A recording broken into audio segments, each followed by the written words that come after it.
आ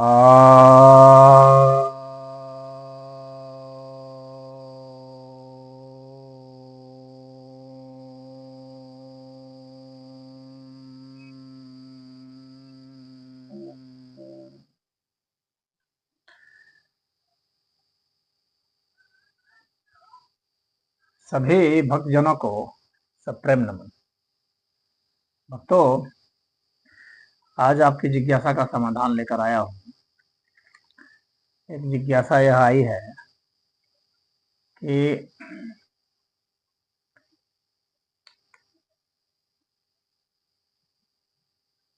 पिछले जन्म की कैसे पहचानें कोई निशानी जो इस जन्म में रहती है। यानी पिछले जन्म की निशानी जो अभी है उसको कैसे पहचानें, इनका ये पूछने का यह आशय है। तो देखिए, तरीके तो कई हैं जिससे कुछ जो है उस निशानी को पहचाना जा सकता है। तो सबसे पहले तो जो निशानी मानी जाती है वो जन्म के समय ही जो बर्थ मार्क होता है, चिन्ह होता है। कोई जन्म के समय ही कोई चिन्ह हो तो उससे पहचानते हैं। वे चिन्ह वह होते हैं जो कि काफी पीड़ादायक स्थिति में उत्पन्न होते हैं। वे चिन्ह अंकित हो जाते हैं जब हम, जैसे मान लीजिए किसी को चोट लगी कहीं पर, किसी ने किसी को गोली मारी, चाकू मारा या कहीं से टकरा गया, तो वहां पर जो टकराने की जो घटना घटी, तो वह जो हादसा हुआ वह काफी दुखान उसके लिए रहा। और उसके निशान, वो भाव शरीर में भी पहुंच जाता है, और भाव शरीर में पहुंचने के कारण सूक्ष्म शरीर में पहुंच जाता है, और फिर जो है जब जन्म लेता है तो वह निशान वहां पर किसी न किसी अंश में रहता है। उससे बर्थ मार्क बन जाते हैं, इसको बर्थ मार्क कहते हैं, जन्म चिन्ह। तो यह एक बहुत महत्वपूर्ण निशानी होती है। फिर कोई अंग जो डिफेक्टिव जन्मता है, तो मेडिकल साइंस तो अलग ढंग की भाषा बोलता है, भाई डिफेक्ट हो गया तो इस कारण से हो गया, उस कारण से हो गया, तो वह एक अलग भाषा बोलता है। मैं नहीं कहता हूँ कि वह गलत बोल रहे हैं, लेकिन तो आखिर उस तरह का जो बायोलॉजिकल डिफेक्ट हुआ वह किस कारण से हुआ, यह मेडिकल साइंस नहीं बता पाता है। यानी वह एक कारण, इमीडिएट कारण तो, इमीडिएट कॉज तो बता देता है कि जैसे यह अंग विकसित नहीं हुआ तो कहीं हृदय विकसित नहीं हो पाया इसलिए ऐसा हो गया, या लिवर विकसित नहीं हो पाया, या फेफड़ा विकसित नहीं हो पाया, हाँ तो उस कारण हो गया। लेकिन वह फेफड़ा क्यों नहीं विकसित हो पाया, उसके पीछे क्या कारण रहा, तो वह जेनेटिक डिफेक्ट भी बतलाते हैं जो होता है। तो वो जेनेटिक डिफेक्ट क्यों हो गया, तो इस तरह से जब हम उस क्यों पर जाते हैं तो फिर एक समय ऐसा आता है कि जब हमको साइंस नहीं बता पाता उसका रीजन, तो उसका रीजन जो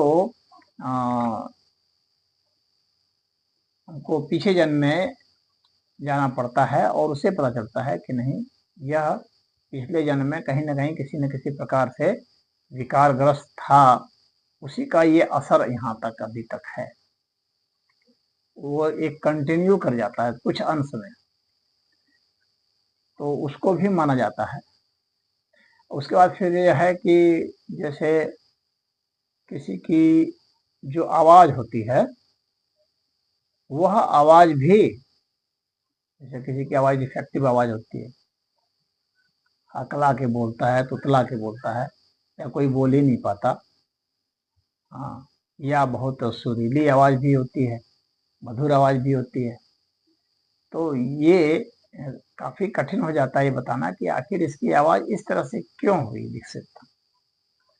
हम लोग का जो लैरिंग्स का जो स्वर तंत्र है उसका विकास इस तरह से क्यों हुआ, अलग अलग मनुष्यों की अलग अलग फ्रिक्वेंसी की आवाज क्यों होती है, तो उसमें भी अगर कुछ बहुत ज़्यादा मतलब सामान्य से एबनॉर्मल जब हो जाता है किसी भी अर्थ में, पॉजिटिव अर्थ में या नेगेटिव अर्थ में, यानी सुरीली बहुत हो जाए या एकदम बोल ही नहीं पाए, कोई न कोई जो नॉर्मल रेंज से हट जाता है, तो वहाँ पर भी एक संदेश जाता है कि किसी न किसी अर्थ में यह पूर्व जन्म से उसका रिश्ता है। फिर ऐसी भी बात आती है कि कहीं पर किसी व्यक्ति को देख करके या किसी स्थान को देख करके या किसी घटना को देख करके या किसी वस्तु को देख करके ऐसा प्रतीत होता है कि इसको मैंने कहीं देखा है, कभी देखा है। इस तरह का जो अनुभव होता है इसको डेजा वू कहा जाता है इंग्लिश में या साइकोलॉजी के भाषा में। तो यह जो डेजा वू का जो एक्सपीरियंस है, यह भी एक निशानी मानी जाती है। कभी आप वहाँ गए नहीं थे, किसी गांव को देखा, शहर को देखा, किसी घर को देखा, लगा कि यह कुछ जाना पहचाना लग रहा है। तो इसका एक्सप्लेनेशन जो है साइंटिस्ट अलग ढंग से करते हैं, मनोवैज्ञानिक अलग ढंग से करते हैं और स्पिरिचुअलिस्ट जो होते हैं वे अलग ढंग से करते हैं।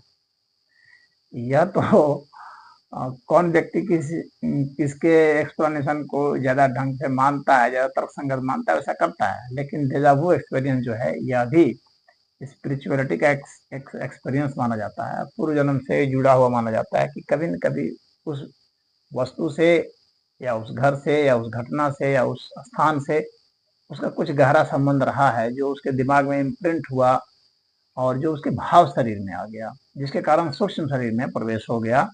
इसलिए ऐसा लगता है कि इस तरह से है। अगर हम वह देखें कि कुछ व्यक्ति ऐसे होते हैं जो बिल्कुल पीछे की बहुत सारी घटना को दोहरा देते हैं। छोटे छोटे बच्चे होते हैं वे तो और अच्छा से दोहरा देते हैं। बहुत छोटी उम्र तक जो है पिछले जन्म की कुछ याददाश्त रह जाता है, कुछ मेमोरी रह जाती है। तो जो छोटे बच्चे हैं वे दोहरा देते हैं, लेकिन जैसे जैसे बड़े बड़े हो जाते हैं तो वो उतना दोहरा नहीं पाते, वो जान नहीं पाते, धीरे धीरे भूलते चले जाते हैं। और किसी किसी को तो अच्छी याद हो जाती है। तो पूर्व जन्म की कुछ लोगों को यादें बरकरार रखती हैं, क्योंकि इतना असर स्मृति पर आता है, जिसके कारण कि वह भाव शरीर पर आता है, सूक्ष्म शरीर पर आता है, वो उभर जाता है बाद में आकर के। और उभरने के पीछे कारण होता है कि कुछ न कुछ वैसे कारण उसके सामने उपस्थित हो जाते हैं और वह जो डिकोड अर्थ में, जो कोड अर्थ में है वो डिकोड होने लगता है और वह जो है मेमोरी फिर उसकी वापस आने लगती है कुछ कुछ, और तब वो बताने लगता है कि मैं यहाँ का था। ऐसी बहुत सारी घटनाएं आई हैं और इस पर जो शोध करने वाले हैं तो वे बताते हैं कि कैसे ये घटना जो है पूर्व जन्म से संबंधित है। तो बहुत सारे रिसर्चर हैं जो इस विषय पर शोध कर रहे हैं, जिसमें कि स्टीवेंसन जो थे, डॉक्टर स्टीवेंसन, तो उनकी रिसर्च इसमें बहुत अच्छी मानी गई है और उन्होंने पूरा केस स्टडी दिया है और काफ़ी वैज्ञानिक पद्धति से उन्होंने उसका अध्ययन करके दिया है और बताया है कि नहीं ये सब जो है पूर्व जन्म से संबंधित ही इसकी व्याख्या संभव है। और कोई व्यक्ति ऐसा होता है जो कि किसी दूसरे को कभी देखा नहीं है लेकिन उसको पहचान जाता है और उसको लगता है कि नहीं इसको मैंने देखा है, और फिर कहाँ देखा है ये भी पहचान जाता है, कब देखा है ये भी पहचान जाता है, उसकी मेमोरी वहाँ खुल जाती है देख करके। तो वह भी एक लक्षण मना बताया जाता है। फिर किसी व्यक्ति में कोई विशेष प्रतिभा होती है जो कि इस जन्म के हिसाब से संभव नहीं है होना, क्योंकि उसने उस विषय में उतना कोई कर्म नहीं किया और उसमें विशेष प्रतिभा उसमें उभर गई। यानी जैसे कि बहुत छोटी उम्र में ही कोई गणित के बहुत अच्छे अच्छे सवाल हल करता हो, तो उसने सीखा नहीं उतना मैथमेटिक्स, आ कहाँ से गया। तो यह एक पिछले जन्म की बात होती है। या उसने कभी म्यूजिक नहीं बजाई तो वो कैसे म्यूजिक इतना बढ़िया प्ले कर रहा है। यह भी एक सोचने वाली बात होती है। विशेष प्रतिभाओं का उभर जाना बहुत छोटी उम्र में ही, जिसमें कि वह व्यक्ति सामान्य रूप से उसने कभी इसका कोई कर्म नहीं किया, तो वो फिर कैसे आ गया, यह भी एक अचंभा है। कुछ लोग इसमें इस तरह का दावा करते हैं कि चूंकि इंफॉर्मेशन जो है वो दुनिया में यूनिवर्सल है, यानी हम लोग के मस्तिष्क से सूचनाएं बाहर को जाती हैं, लेकिन आखिर उस सूचना को पकड़ कैसे रहा है वो व्यक्ति, दूसरे व्यक्ति पकड़ कैसे नहीं पा रहे हैं, कहीं ना कहीं कुछ ना कुछ उसमें जागृत हुआ है। तो क्या वो बाहर के सूचनाओं को उसमें ग्रहण करके उसको अंजाम दे रहा है, या उसके ही पिछले जन्म के कर्म थे और उसके संस्कार थे जो कि उसके दिमाग में हैं, जो अब खुल गए हैं। तो अब यहाँ पर जो है एक तरह से दो विचारधाराएं आ जा रही हैं सामने में।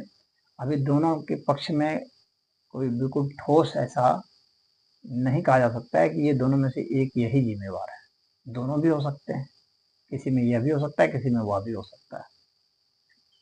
और उस वह एक ही, चूंकि विचार तो दुनिया में खरबों खरबों की संख्या में तैर रहे होंगे, वो उसने एक ही तरह की चीज को कैसे ग्रहण किया, लगातार कर रहा है, दूसरा क्यों नहीं कर पा रहा है, वो एक ही के लिए क्यों सब खुला।